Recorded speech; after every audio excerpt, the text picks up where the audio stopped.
सब व्रतों में सर्वश्रेष्ठ श्री एकादशी व्रत है। समस्त विश्व में कोई ऐसा नहीं जो एकादशी व्रत की महिमा न जानता हो। एकादशी का प्रादुर्भाव और एकादशी जी की जो महिमा है उसके विषय में थोड़ी चर्चा करते हैं। सतयुग में शंखासुर का पुत्र मुर नामक दैत्य हुआ। शंखासुर को भगवान विष्णु ने मार डाला। इससे मुर को बड़ा दुख हुआ।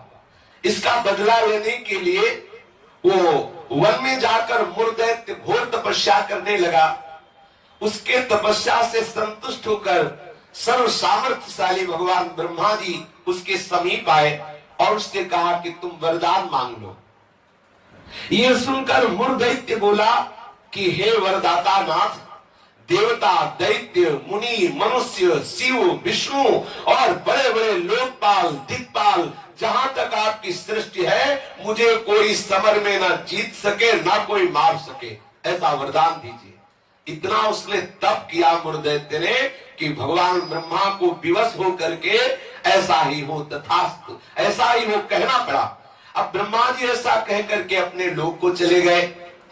अब जो असुर है वो वर पा करके बड़ा बलवान हो गया। जिस लोकपाल के पास जाता ललकार कर उसे परास्त कर देता, क्योंकि मर सकता नहीं। ब्रह्मा जी ने ऐसा वर दिया है। लोकपालों को जीतकर समस्त लोकों पर अपना उसने अधिकार कर लिया और समस्त लोकपालों के पद पर वो दैत्यों को नियुक्त करता। दैत्य सदैव विपरीत भावना वाले समस्त ब्राह्मणों को, भक्तों को, गाय को, ऐसे सब संतों को सताना, मारना, काटना, महान अत्याचार मुर दैत्य के द्वारा फैल गया। दुखी होकर के समस्त देवता भगवान शंकर जी के पास गए। भगवान शंकर जी सबको आश्वासन दिए, क्योंकि वो कल्याण स्वरूप है। जब जब कोई भारी विपत्ति पड़ती है तो समस्त देवता महादेव जी के पास जाते हैं, फिर महादेव जी उपाय बताते हैं। जैसे समुद्र मंथन के समय हलाहल विष निकला तो किसी भी देवता की ताकत नहीं कि चख सके। महादेव जी के पास गए और प्रार्थना की तो आज भी भगवान शिव को नीलकंठ कहा जाता है, उसे धारण करते हैं। यद्यपि इनकी सेवा है सृष्टि का संहार करना, पर सृष्टि की रक्षा जहां कोई नहीं कर पाता वहां ये करने के लिए बुलाए जाते। हलाहल विष पीने के लिए किसे बुलाया गया? इन्हीं को तो बुलाया गया। सब देवताओं ने भगवान शंकर से कहा हमारी रक्षा करो। भगवान शंकर ने आश्वासन दिया और स्वयं देवताओं एवं अपने पार्षदों के सहित युद्ध के लिए ललकारा। मुर दैत्य ने बहुत भयंकर युद्ध किया, लेकिन युद्ध में विजय मुर दैत्य की हुई, क्योंकि आशीर्वाद है भगवान ब्रह्मा जी का। अब देवताओं ने देखा दैत्यों की तो प्रबल सेना बढ़ती चली आ रही है। अब भगवान श्री हरि का स्मरण किया, भगवान विष्णु का कि हे नाथ आप ही अब रक्षा कर सकते हो। भगवान श्री विष्णु जी ने सुदर्शन चक्र का स्मरण किया और मुर दैत्य पर प्रहार किया, पर ब्रह्मा जी के वरदान प्राप्त होने के कारण भगवान के प्रिय पार्षद सुदर्शन ने उसको ऐसे घूमकर परिक्रमा करते हुए आकर भगवान के हाथ पर विराजमान हो गए, क्योंकि ब्रह्मा जी भगवान श्री हरि के ही अंश से प्रकट हुए। वरदान की मर्यादा रखने के लिए सुदर्शन चक्र जी समीप से जाकर वापस आ गए, लेकिन मुर दैत्य को मारा नहीं। अब तो हाहाकार मच गया कि अब ये प्रलयंकारी दैत्य जब भगवान शिव के वश में नहीं हुआ, बड़े बड़े लोकपालों को अपने अधीन कर लिया और भगवान विष्णु का सुदर्शन चक्र भी वापस हो गया, अब क्या होगा? सब देवता भगवान विष्णु से प्रार्थना करने लगे। भगवान श्री हरि अद्भुत लीला विहारी है। भगवान विष्णु युद्ध छोड़कर भाग चले। मुर दैत्य ने देखा कि सबका मुखिया तो भाग पड़ा, इसको हम जिंदा छोड़ेंगे नहीं। वो गदा लेकर भगवान का पीछा किया। मुर दैत्य ने भगवान भागकर बद्री का आश्रम में गए और एक बड़ी ही गहरी एकांतिक गुफा में जा छिपे और अत्यंत श्रमित हुए निद्रावश से प्रतीत होने लगे।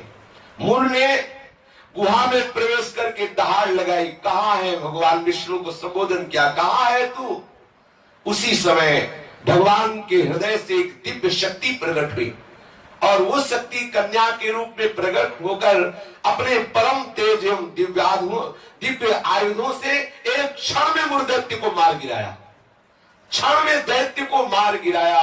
भगवान विष्णु के हृदय से एक दिव्य शक्ति प्रकट हुई, जिसने कन्या रूप धारण किया और अपने दिव्य शक्ति से उस मूर दैत्य को क्षण मात्र में सेना सहित नाश कर दिया। उसी समय देवताओं ने पुष्पों की वर्षा की और उस देवी की स्तुति की।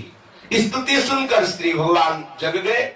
भगवान विष्णु ने देवताओं से कहा, तुम किसकी स्तुति कर रहे हो, क्या हुआ? बोले, प्रभु आपके हृदय से ये कन्या प्रकट हुई और इसने सब दैत्यों का नाश कर दिया और मूर दैत्य को भी मार दिया। भगवान ने कहा कि ये कन्या जो हमारे हृदय से प्रकट हुई, ये एकादश तिथि को प्रकट हुई, 11 को, इसीलिए इस कन्या का नाम होगा एकादशी। और हे एकादशी, तुम अष्ट सिद्धियों और 9 निधियों की स्वामिनी होगी। तुम में इतनी सामर्थ्य होगी कि जो तुम्हारा व्रत रखेंगे उनके चरणों में मोक्ष लुटेगा। एकादशी का महत्व है उसके चरणों में सर्व पाप प्रशमनम पुण्यमात्यंतिकम तथा गोविंद स्मारणम मेकादस्यामुपोषणम। जो एकादशी का उपवास करेगा वो निष्पाप हो जाएगा। जो एकादशी का उपवास करेगा वो बड़ा पुण्यात्मा होगा। जो एकादशी का उपवास करेगा उसे गोविंद के चरणारविंद की भक्ति प्राप्त होगी। श्री भगवान विष्णु ने कहा, जो तुम्हारा व्रत करेगा वो चाहे स्त्री हो चाहे पुरुष हो, वो जो कामना करेगा उस कामना की पूर्ति हो जाएगी। यदि कोई कामना नहीं करेगा तो मेरी भक्ति प्राप्त हो जाएगी। एकादशी व्रत 3 दिनों के साथ होने वाला बताया। 10वीं से व्रत का उपक्रम शुरू होता है और द्वादशी को उस व्रत का उपक्रम पूर्ण होता है। 10वीं के दिन एकादशी के पहले आस्यम मांसम मसूरान्नम चरकान क्रोधमास तथा साकम मधुपरान्नम च पुनर्भोजन मैथुने दशम्याम 10 वस्तूनि वर्जयेत् वैष्णवः सदा। जो एकादशी व्रत रहे उनको चाहिए कि 10वीं की तिथि में वो कांसे के पात्र में कुछ पावे ना, मसूर की दाल न पावे, कभी मांस का स्पर्श भी न करे, पाने की तो बात जाने दो, चना न पावे, कोदो न पावे, कोई साग न पावे और शहद न पावे और किसी दूसरे के द्वारा दिया हुआ भोजन न पावे और 2 बार भोजन न पावे और मैथुन न करे। ये 10वीं की तिथि में ऐसा नियम धारण करें। फिर द्वितीयाम च निंदाम च तांबूलम दंत धावनम परापवादम पैशून्यम स्तेयम हिंसा तथा रतिम कोपम हृणित वाक्यम च एकादश्याम विवर्जयेत्।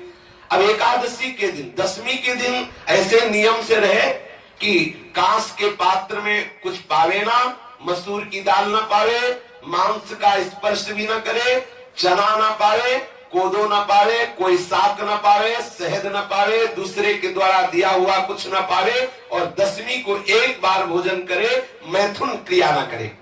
तब एकादशी के दिन ये नियम ले कि कभी जुआ ना खेले, ना किसी को खेलता हुआ देखे। एक बार दृष्टि पर जाए हटा ले, जैसे लोग ताश वगैरह खेलते।